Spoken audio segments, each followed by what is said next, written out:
Welcome back to Bobbin Around, our awesome podcast. My name is Xochil Herrera Scheer. I'm here with Michael McDonald, and we have an awesome guest, Will Duncan from the SEAMS Association. I'm also on the board of the SEAMS Association. We are very good friends, SPESA and SEAMS together. So this is an exciting conversation we're about to embark on. Absolutely. Thanks for joining us, Will. It's always a pleasure to talk to you again. Yep, always, Michael. Thank you very much as well. We appreciate you being with us. So most everyone knows you, but I wonder how well they know you. But they know who you are, Will. Would you care to talk That's a scary thought. Yeah. They know you when they love you. But tell us a little bit about your background, maybe even before SEAMS and before you found SEAMS and got to that point, because I'd love to know more about your history with the industry. Yeah, no, I'd be glad to. How much time do we have? 9 hours now. Well, let me start with, I have a running joke that has been proven wrong several times, but I always say you're either born into this industry or tricked into this industry. Which one were you? I was actually somewhat born into it. My dad was in this industry, was a self-employed management consultant for over 40 years. And so I kind of liked his lifestyle. I was at NC State, didn't know what I wanted to do. And he put me in some of his plants with a stopwatch in my hand, working with low earners, and I liked it.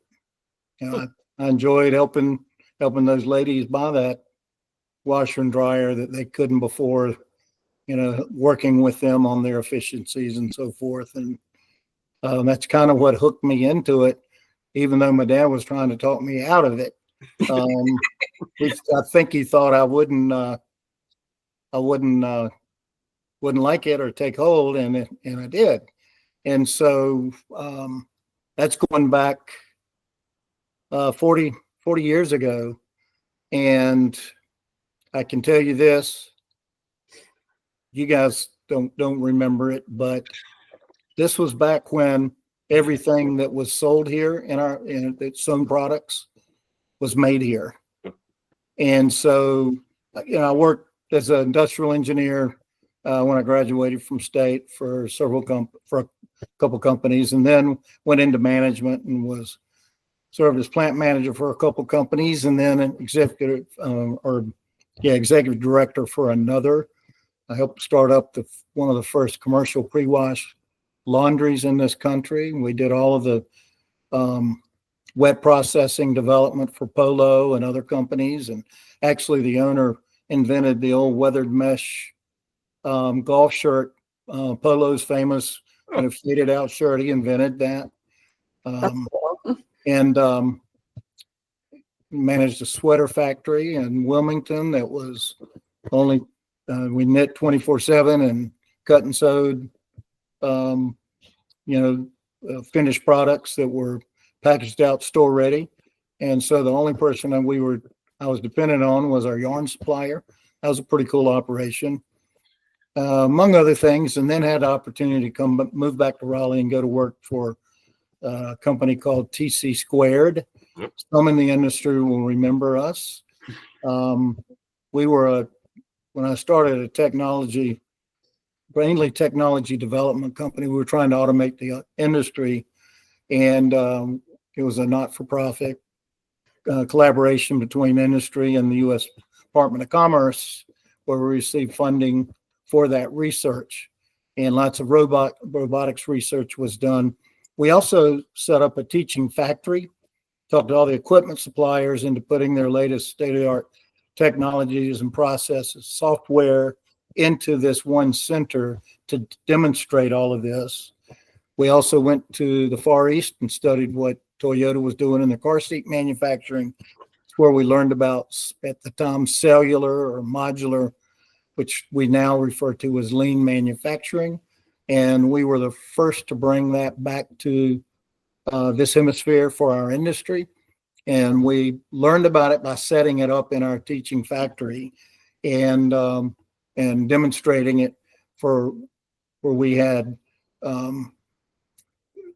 sewing specialists that were highly cross-trained to produce these products using lean and demonstrating the latest technologies in that factory. So it was real teaching factory, and we had educational programs, and I helped start up and run our, started up our training and consulting, in particular our consulting division, and ran that. I was executive vice president, 25 years, and we ended up restructuring. I was on the board of SEAMS, and we were looking, the previous executive director wanted to retire, and so we tried somebody, it didn't work. They asked me if I had interest. I'll tell people, be careful what you wish for. So you were both born and tricked into this industry. Yeah, I was on the board, and now I serve as the executive director and have for, gosh, what, eight plus or so years now, and love every minute of it. Love what we do, love our mission, love all our members, and want to see that continue to grow. And so, in addition, when I left TC Squared, I was able to acquire that training and consulting division, which I run as Will Duncan and Associates now. Still have some of my same consultants that work with me performing that work. And so process improvement, operations improvement, working with brands, retailers, and a lot in cut and sew, help them take out time and waste out of their processes. Yeah, absolutely. So you've been doing it for a minute. Been doing it for a little while, that's for sure. Seen a lot of change in our industry. Exactly. I mean, that's kind of one of the exciting things that you've been able to witness. And again, you know, I kind of grew up in the industry, but I definitely didn't get the full breadth of the change in automation and advancements. But, you know, you saw, I always made a joke. Well, it's less of a joke and more of an anecdote of, you know, we had better automation in the sewn products industry in 1987 than we did up until about 2017. You know, We did, absolutely, no doubt. If you go back and look at some of the automation in the men's dress shirt business and so forth, some of those companies that were highly automated and a lot of time and effort, and what you know, our guys' roots were a lot. Our founding managing director Joe Off and our head of R&D Judd Early, you know, they came out of Hager. Yep. And they started up Hager's R&D and ran their R&D efforts, which, you know, that were huge back then, as were many of the others. Look at with your dad, Mike, back then, with VF and all the work that they did. You're exactly right. We had better, in many cases, automation back then than we did up until just most recent years. So, yeah. So, like, what, you know, you've been through that. Like, you helped with the advancements of automation back in the 80s and 90s. You know, you watched the industry shift from, you know, that mentality to chasing the cheapest needle. And we chased the cheapest needle for 30, 40 years, and we found it, and we're not going to find another one. But, you know, I have been optimistic over the last 7 or 8 years that we're really starting to see, you know, an actual industrial revolution, you know, that we've been missing in our industry. You know, what is your perception of that? You know, are you optimistic about the future of manufacturing and automation and technology, or do we still got a ways to go? I'm very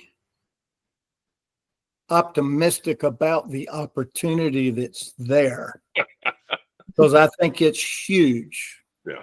For the folks who, whatever you want to call the right way, and there's many, I think, right ways to do this, but I don't think there's many that have fully committed to doing it. Yeah. And certainly it's a combination of automation, and I think a lot of what we're helping companies do when it comes to repurposing their workforce and the level of cross-training and investment in developing your people fully, putting those, not just their hands, as we say, not just putting their hands to work, but their minds and their hands. Right.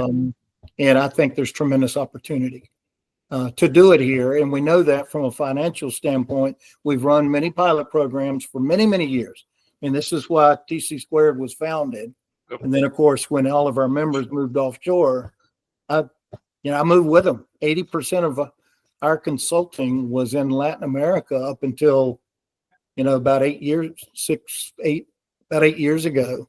And then it kind of shifted. And now it's probably 20% of our work is offshore, maybe less than that. And 80% is domestic. Yeah. So I think that is a good sign. There are companies here that are still needing support and are willing to make the change. The problem is there's just not enough.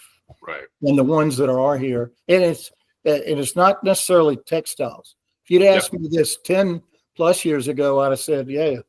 And it was, textiles was the barrier, right? We couldn't get it. Couldn't get all the stuff that was needed here.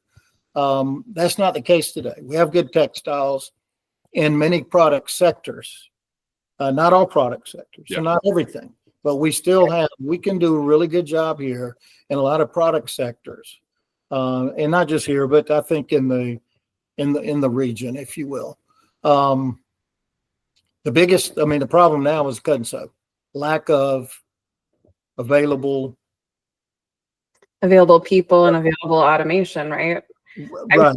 And even more than automation is the availability of capacity.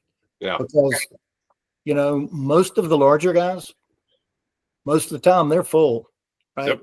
It's the smaller guys that still hurt and they're trying to get what they can. And so many of the brands just can't work with them. They're not big enough. Their capacity is not, the volumes aren't big enough. And so it has to be these smaller brands. And, some of these smaller brands are thriving in that environment. We see it, so there's a lesson there for the big guys to figure out how do you do it like the small guys, but on a larger scale. And that's a big part of what I've been helping try and push and have an initiative around is,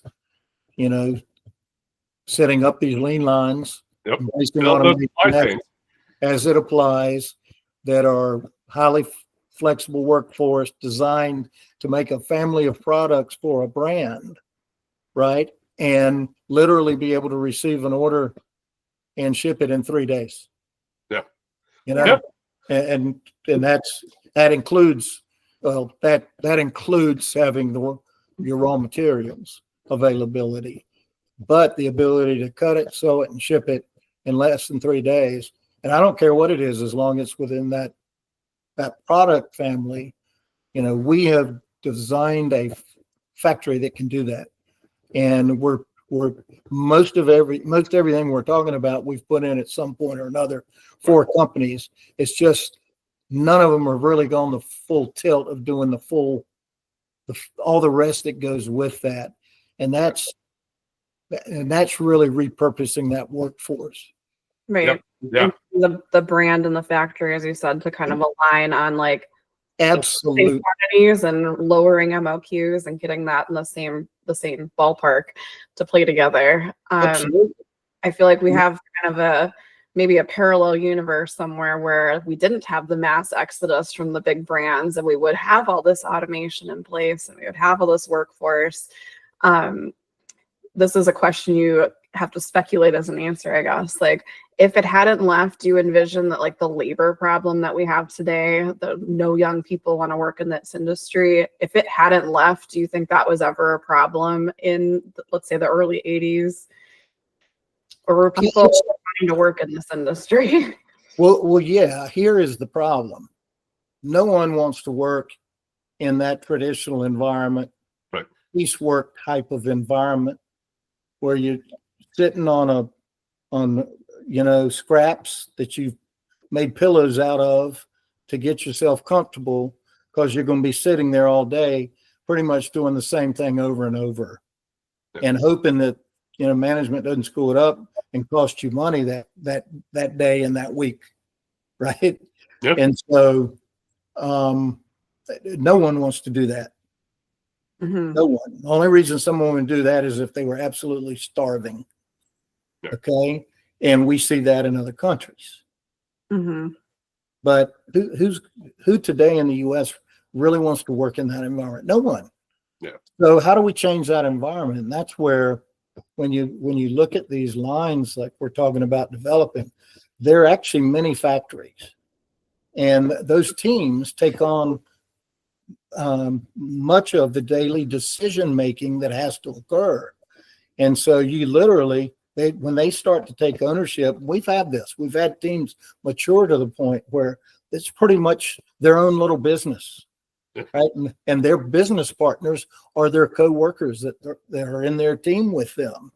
And, when you can get to that point, you've got something special that you created. And so a factory is really a bunch of little mini factories. And if you buy those lines directly to a brand that can support that, with their mix of styles that you've engineered those lines for, those little lines are mini factories that are directly supporting those brands. I think that's kind of the key to bridging the gap then. I mean, how do you get there? But if you can support lots of small brands that have many different styles and SKUs that change, they're not sending, 10,000 t-shirts in a line, but they're making 200 dresses and 500 shirts and whatever, like a smaller mix of items. But if you can facilitate that in a factory that still has the automation, still has the technology, I think that solves the problem. Yeah.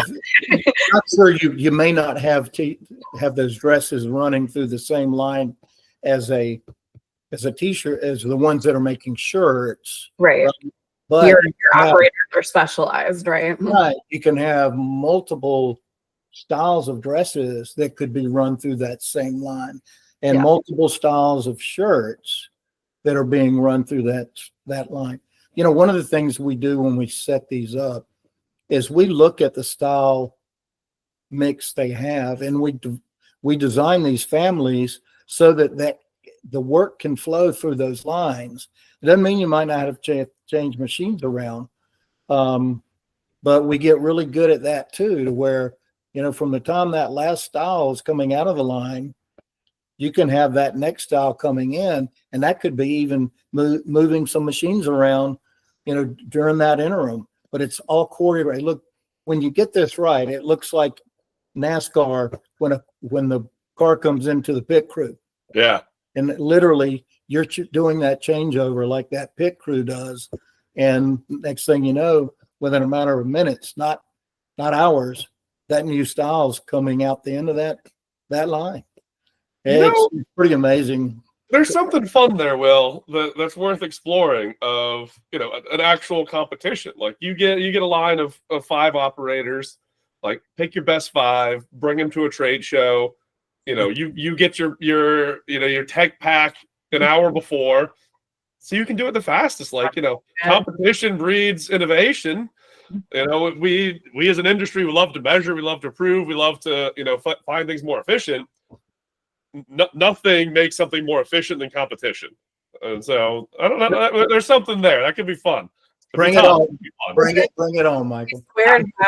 TC Squared had this at Texprocess a few years back. I don't know how many years that was, but you had a leggings line on the floor, right?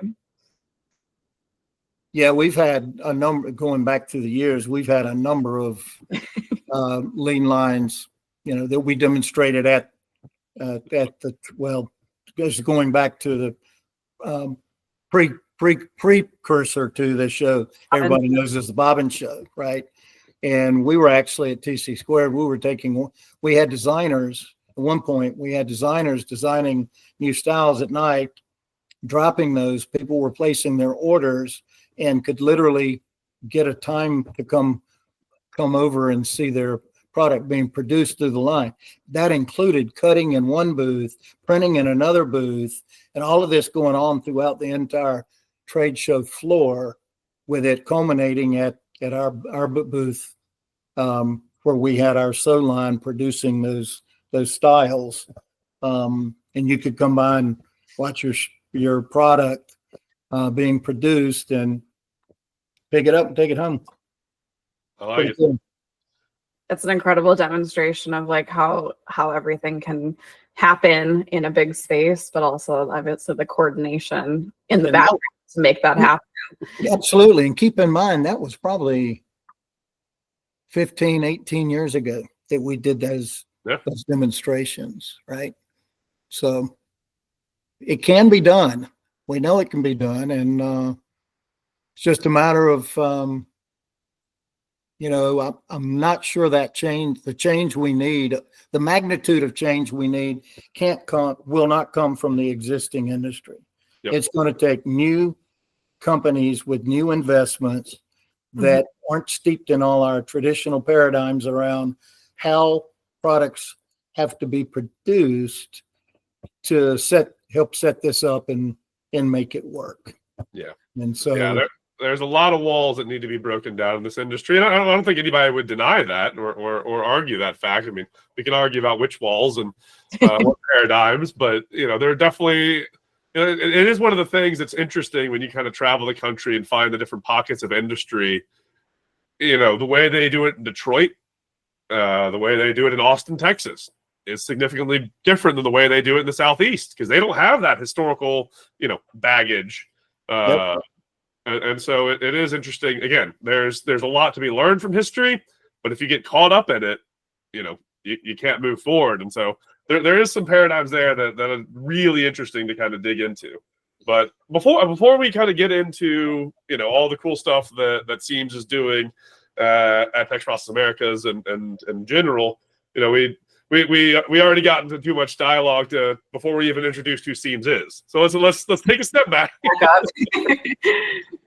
If you want to give like a quick overview of the history of SEAMS, where you were, where you joined in, and where SEAMS is now, just so people can have an idea of the great work that you all are doing. Yep, I'll try and curb it. I get excited about some of this stuff. So SEAMS, we've been around more than 50 years, and we're basically started here in the Southeast, and it was really for or associated with. Well, I try and use the acronym, but it really did stand for something. It was Southeastern Apparel Manufacturers. Okay. It stood for something it doesn't anymore. You can appreciate your history without getting stuck in it. Yeah, absolutely. And so, I don't expand on that simply because we are not that anymore. Yep. We still have that, and that's a large part of our membership, but we're national now. We have companies from all over. So we've, as mentioned, been around over 50 years. We have over 200 members that range from a few brands and retailers. About 35% of our membership are the cut and sew guys that are here, right? It's all about made in the USA. And then about 35% are your suppliers, your textile guys. So your knitters, weavers, dyers, finishers, printers, your yarn suppliers, thread suppliers, label suppliers, as well as the equipment and software suppliers. So we pretty much span the entire U.S. sewn product supply chain within the U.S. Sewn products industry. And so our role at SEAMS is to drive business to our members and support made in the US way. Made in the USA. And we do it in a number of ways. We do it through trade shows where we SEAMS, I'll have a booth at a number of trade shows representing our members and representing SEAMS, or small pavilions where we have 8 or 10 of our member companies exhibiting in that. Of course, Texprocess being our largest. And I'll table that because we'll go into that a little bit more, obviously, where we're headed. But in addition to the trade shows, we, I attend a lot of conferences, have the opportunity to speak at a number of them or moderate. sessions and representing SEAMS, and sometimes, the other hat I wear. But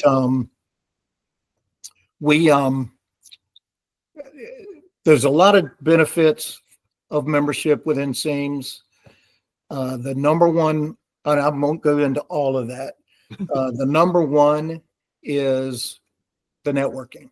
Yeah. The reason to join SEAMS is the networking goes on. I can't tell you how much business gets done every day between our member companies.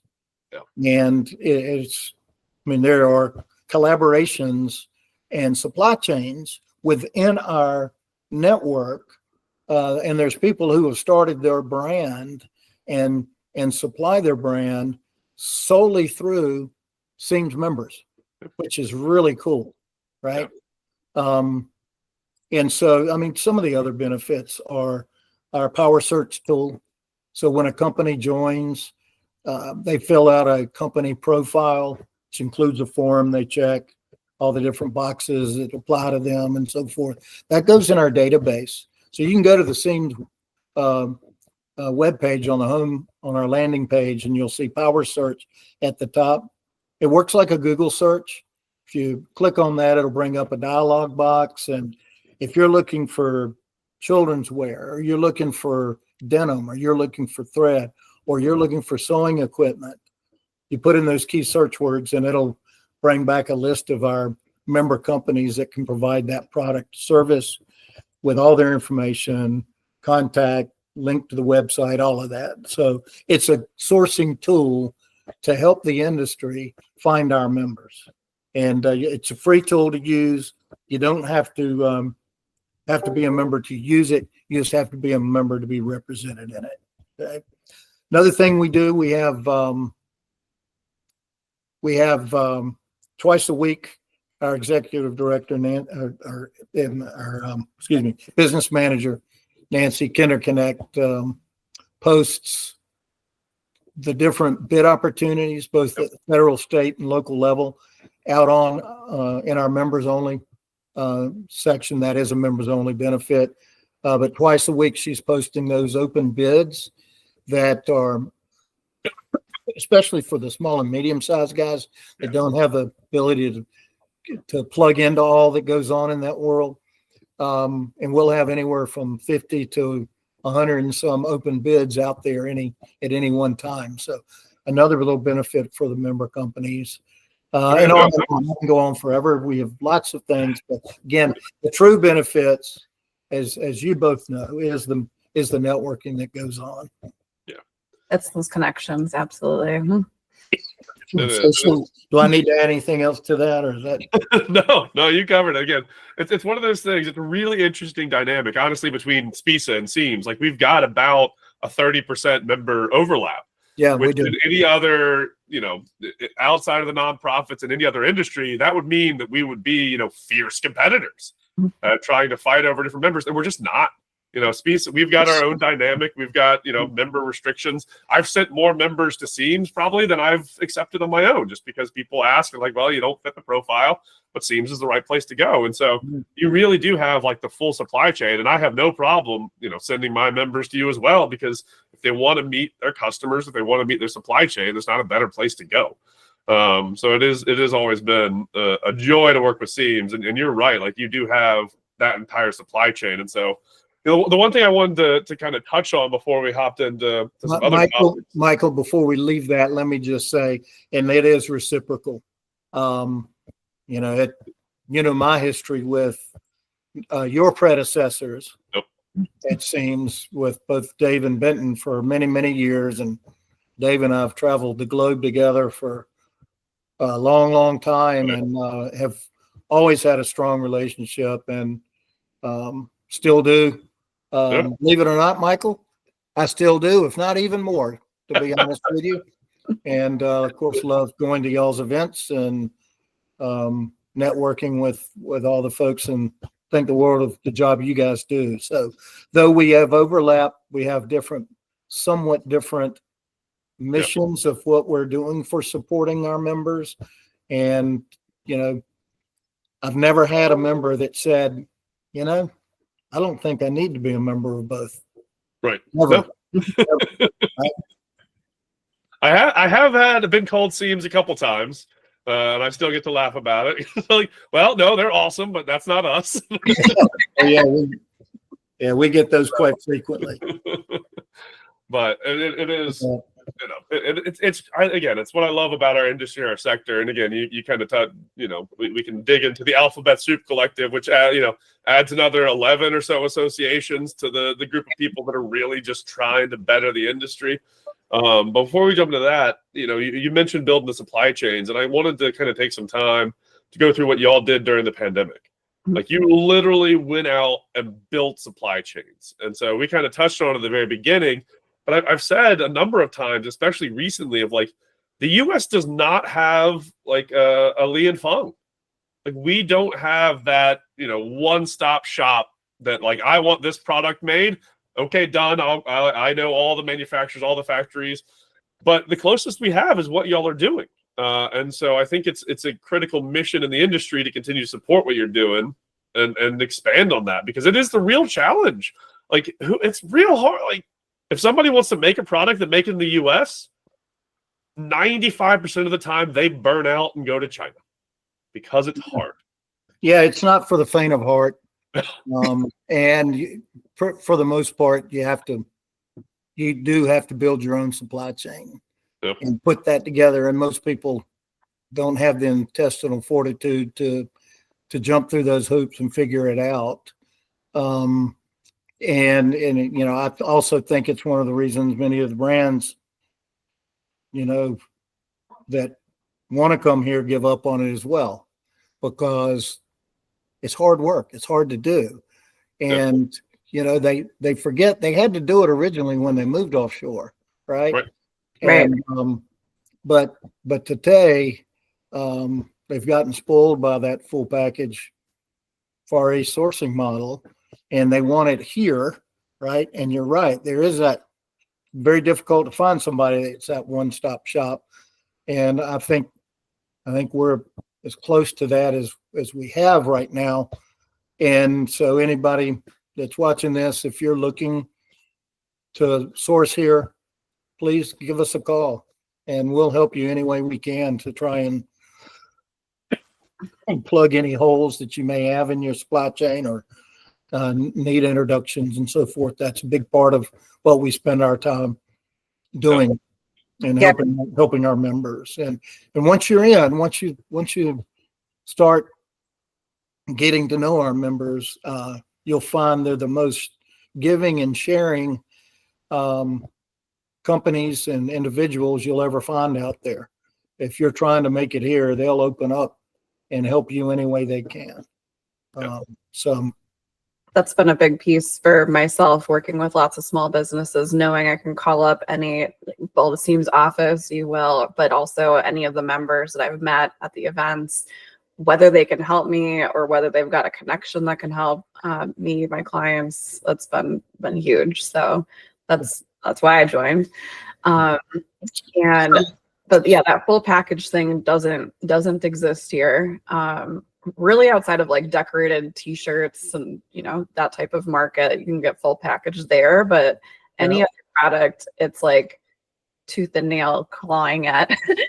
Let me grab you and put you over here. Let me grab you and put you over here. And so I would love to feel like it's a life mission of mine too, to like make that process somewhat easier. I love using the power search tool. Again, just tapping into members who have all the connections and life experience that I, even all my years in, still don't have.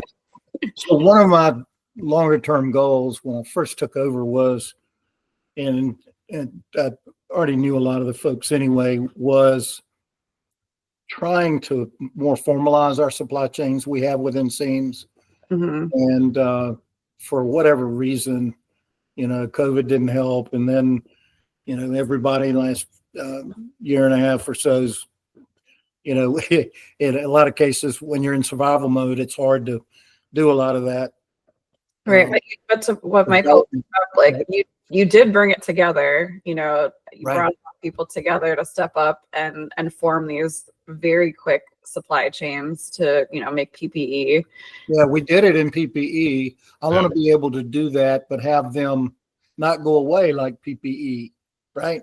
But have these already predefined supply chains within the SEAMS membership where someone can call us, and not only can we tell them the supply chain, but we can give them, because that supply chain is transparent within those supply chain members, and they all kind of know what their profit sharing is going to be already in advance. So we've got a range that we can already quote, just like when you source from the Far East, right? Mhm. So that's my goal, is to get us to that point where we can provide that level of information and service. So, so those of you out here watching this that are going to be attending, and if you're not, shame on you, you should be attending Texprocess. It's every 2 years now, and we're back on that rotation. So you don't want to miss it, because it will be 2 years. And between now and that point, there is going to be a huge amount of change. And so if you were looking for domestic supply chains, you need to come visit us at Texprocess in the SEAMS Supply Chain USA Pavilion and meet our member companies. We'll have some 36 or so of our members exhibiting in that 4,400 or whatever it is feet of booth space. It's a very big pavilion. I think Germany, has the biggest pavilion. I think we're the next biggest pavilion. Yep. And so it's an opportunity to meet a number of our members. And the beauty, here's what I like about our pavilion. If you go up to someone and you're asking them if they can help you with this, and they can't, there's a good chance that someone else within that pavilion, within our membership, can help you. Yeah. And unless they're slammed at that point in time, there's a good chance they're going to walk you over to that other booth and introduce you to who you need to speak to. And I think that just sums up what, the strength and beauty of the SEAMS Association. Yeah, it's again, it's a really impressive mentality where, the concept is not fighting over every individual piece of the pie. The concept is we're going to make the pie bigger. And so it's not a zero-sum game. We can grow this pie. There's a lot of growth potential there. And you're right. I mean, they are, if they can't help you and they know who is, and they're a competitor, they're still going to take you over there. And they're still going to grab a beer with their competitor, during one of the receptions, because it is a community. It's a community of competitors, but it's a community first. And it's exciting. Yeah. And Michael, you guys have that too, because you got all the equipment guys, software guys, that are some staunch competitors of each other. and when they're together at your conferences, it's like the Swiss. Everybody plays nice and is supportive. And I think we're pretty much that same way. Whether it be our textile guys that compete for in the marketplace, whether it's our cut and sew guys, whether it's our equipment suppliers and so forth. No one's really competing with each other in that environment. And here's what I'll tell people, because I still hear it periodically. Well, I don't want my competition to find out. I say, well, you know what? Who you think is your competition really in your competition? When only 3% of the products that are sold here were made here, that company is not your competition. It's that other 97% that's your competition. There's plenty of growth opportunity. Exactly. In this industry. So yeah, it's again, just looking, being a nerd of data, just kind of looking at all the trade data. We saw, China was losing market share, and then in 2024, China gained 3% market share.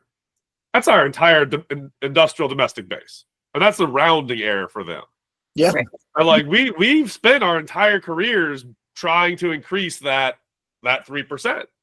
and it just happens overnight in certain areas of the world. Like, Oh, so yeah. that's your competition. Like, we need to grow that 3%. The fact that it's still, I mean, 3% is even an optimistic number. I mean, 2.5% is what we're looking at sometimes. But Yeah. if we could take it from 2.5 to 5, I mean, that's a big freaking change. Oh, yeah. Huge.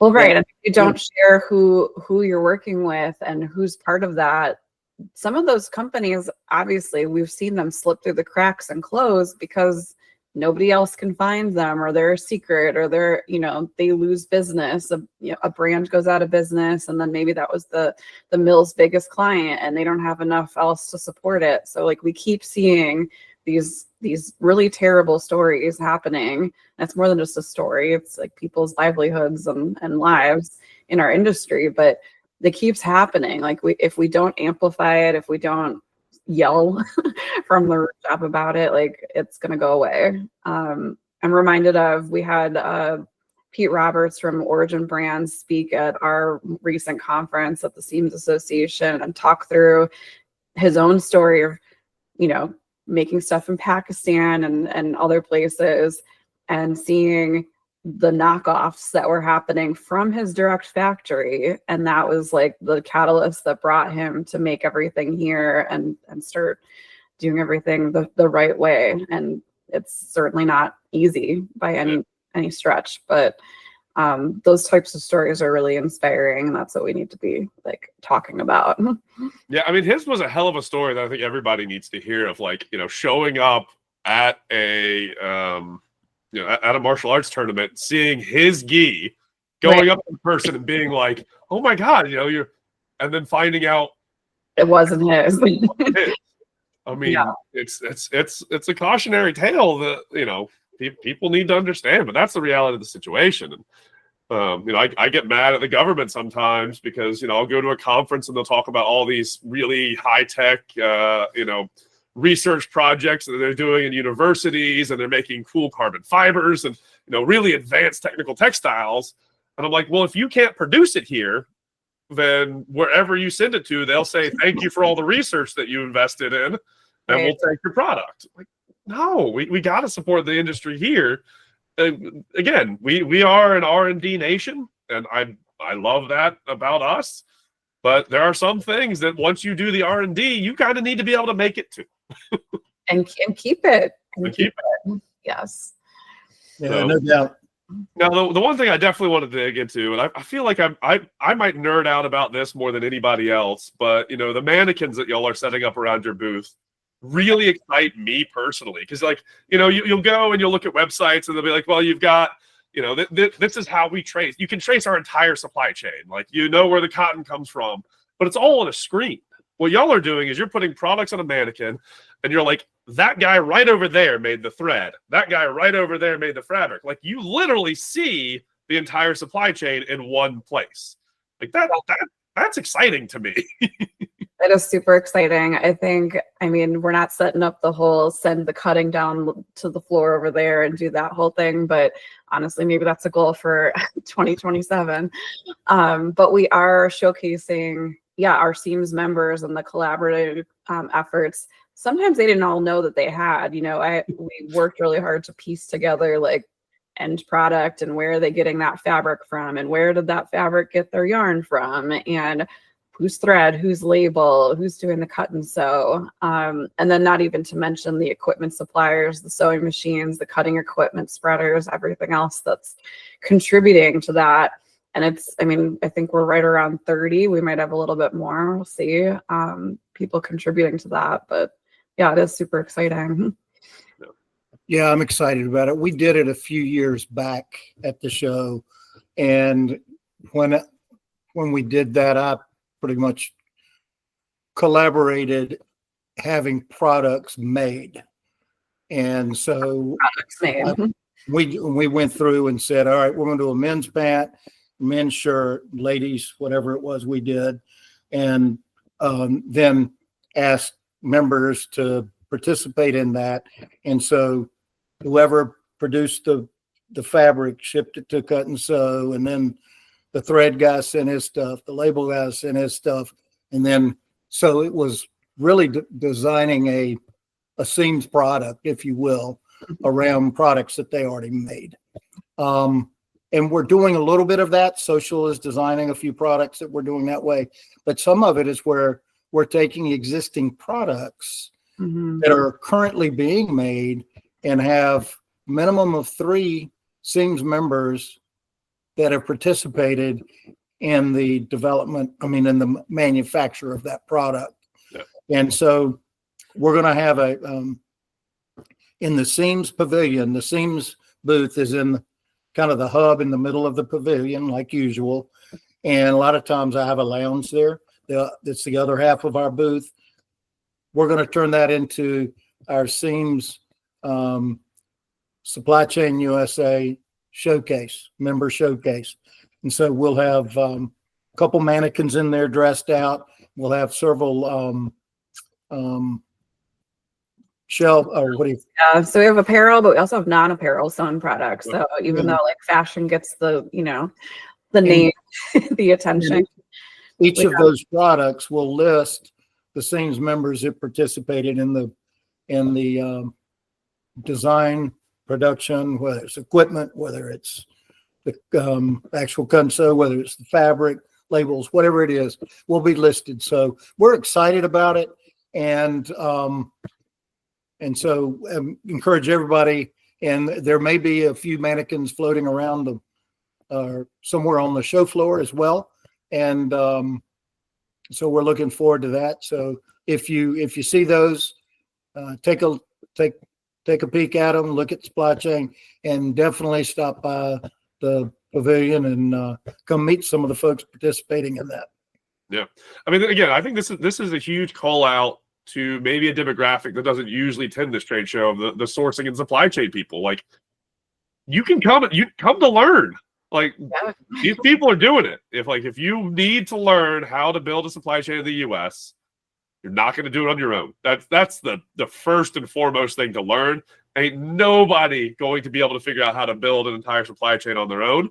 The only way that SEAMS is able to do it is because you're not on your own. You're your members association, and so you are a conglomeration of hundreds of factories across the entire supply chain. So it's kind of a shout out to those sourcing and supply chain guys that are trying to learn more about the supply chain in the US. Like, there's not a better place to do it, if we're being honest.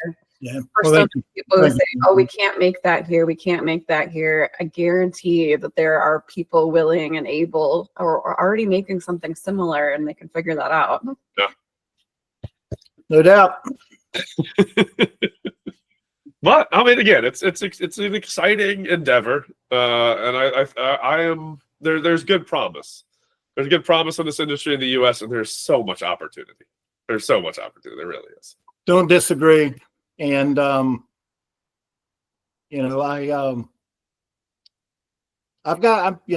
40 years here now, so I've got a pretty short runway, and I would love to see some of this actually go in. My heart is in the cut and sew end of this business. Yeah. And here's what I do want to say. We've done a great job on the front end of this business. The technologies that we have, if you look at what Lectra has and what Tukatech and what, I'm not going to call them all out, but what so many of the different. No, you can. I'll wait. I don't mind hearing my members' names. And Xochil knows because she lives in that world. And what they have done in support of the business model today, those technologies are there to support this, right? Even with digital printing, the technology's there now. They used to not be there, so you can house white gray goods and print it on demand. All that works. Yeah. Hard part, and everybody that's they tried to put that model together. Oh yeah, we've got this. Oh, and then it comes cut and sew. That's always the black box. Nobody can figure out. Everybody thinks it's the easy part, and it's not. Okay, but we make it more difficult than it needs to be. So that's another area I want to see take hold. I don't have all the answers, but I think I've got a lot of them, and would love to talk to anybody that would like to learn more or try and take that next step in helping, build out these I don't want to call them micro factory, because it can be a big factory with lots of little factories in it. Yep. We were talking about earlier. So I think you can call it the micro factory, but yeah, just know that the micro factory could be housed within a larger facility. It does not mean that you're starting up from zero, or it could. There are those as well. There's a lot of those incubators. I know, Michael, when you were in Austin just recently last week, you were met with and talked with some of those folks. Yep. Anybody in the Texas area, go check out Austin Community College Fashion Incubator. It's an impressive setup. Yeah, cool. But yeah, it's exciting to see. And I mean, again, there's the Manufacturing Solutions Center, which has been around for about 40 years. Yep. But I've seen at least a dozen of these new incubators that have been set up over the last decade. So it's definitely a new-ish trend in our industry. That's pretty exciting to see. Right. Yep. That gap that has existed for a couple of decades, more than a couple of decades now. It's like we're trying to glean all this information and get as many people to know about it as possible. Yep. So I'm working. So I have that initiative. I'll mention it one more time. And of course, you remember back pre-COVID, I was close to having funding from the Trump administration to start up this integrated smart factory that not only repurposes them out in production, but imagine a workforce where 36 hours or 35 hours a week they're out in production in these highly flexible lean lines. The other 5, they're doing accounts payable, accounts receivable, inventory control, purchasing, on and on and on, where you have very little management at all within the operation, because we've repurpose that workforce to take on so much of all the operations that are required to run them. That model I was looking to develop and still looking to develop also has a training school attached to it that can use the factory as a training to help retrain all of these lost skills, sewing machine mechanics, supervisors, apparel industrial engineers, on and on and on, that are needed to, if we're going to deploy it, you're going to have those skill sets. Yep. And so anyone interested in learning more about that, I'd be glad to talk with them and share the white paper I have as well. So. Yeah. Well, now's the time to make a hard push for that. I think there's potential there. I think there's opportunity. I think there's an obligation, for stuff like that to be put up. And I think you're seeing more and more people learning the benefits of an employee-owned factory. I mean, this is that to the next level. I absolutely agree. And there is demand. There's definite demand for Made in USA. And I think, a number of the brands, a lot of the brands that have started up today, they don't know the manufacturing costs. They don't know, they're not chasing these fourth decimal place minutes of labor to try and squeeze out of everything. And so for them, sourcing it domestically and the margins they have on a lot of these products doesn't make a difference to them, right? And if you look at it, in a lot of cases, when you can produce in that quick response environment where you're producing what is actually selling, it changes the financial dynamic. And what if you're shipping direct to the consumer right off that factory floor, and you're not having to factor in distribution centers and the costs associated with that? When you start putting that model together, it makes sense. Yep. You should be producing those products here because you're going to make more money, because what you're selling is at full retail. And in many cases, you're selling it before you even make it. Now, that's a business model that works for anybody. Yeah, exactly. Get rid of this 30% waste category that they've got. Yeah. Easy way to do that. If you don't make anything before you sell it, then you ain't going to waste 30%. That's exactly right. Right. Anyway, I'm sure we've already hit that what is it, 47 minutes is the perfect podcast time limit or something like that. We might have gone a little bit over that. But I got one more question for you that you may or may not have an answer for. Give us your favorite, let's call it a PG-13 memory of a trade show in the past. Doesn't have to be TPA or any other. It could have been the Bobbin Show. You got one old memory of a trade show or conference that really stands out to you? Not that I can talk about. I put that PG-13 requirement on it, so that changes it. Gosh, I don't know, Michael. There's I've been to so many. It's hard to bring one in. Well, we're gonna do a story time at Texprocess Americas. Maybe that's a show floor question that me and Xochil can on our mobile podcast. We'll ask people their favorite memory. So put some thought into it, and we'll double back with you on that one. And I have done some direct marketing. I'm going to do a little more. Yep. We have I think there's two panels. There's one that we're doing that's sort of a industry. The different associations, it's sort of a outreach of the alphabet soup thing we're doing, right, Michael?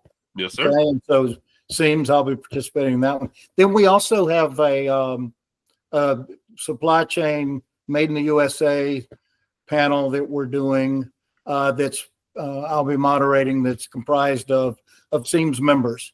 And so I'll encourage everybody to come see that one. And I will let everybody know it is an 8 a.m. start. So if we can do it, y'all can do it. That's right.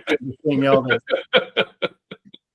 gotta show up. You gotta show up to be there. You gotta show up. You gotta show up. But yes, I'm excited to see there's brands who are involved in some of the talks. So hopefully this translates to additional brands, retailers showing up as attendees, and maybe with all the recent, events and fires going on in the news, they'll want to show up and figure this out. So, and we will be there with open arms to help them.